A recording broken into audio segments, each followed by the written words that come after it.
So I'll be showing you how to restore all the game settings back to their default in FC24. To do that, simply scroll up on the main home screen.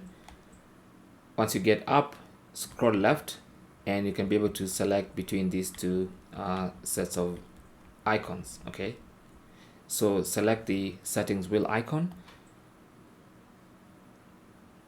and then go to settings and then flick right and select game settings. Now once you get to game settings, you can see at the bottom of the screen there it says press the triangle button to restore defaults.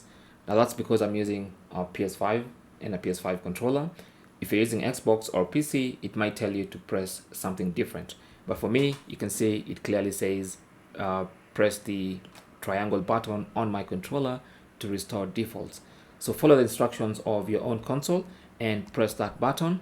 It's going to ask, are you sure you want to reset the settings in this section to defaults? Select yes and press OK, and that's going to reset all your game settings back to their default settings. Thanks for watching.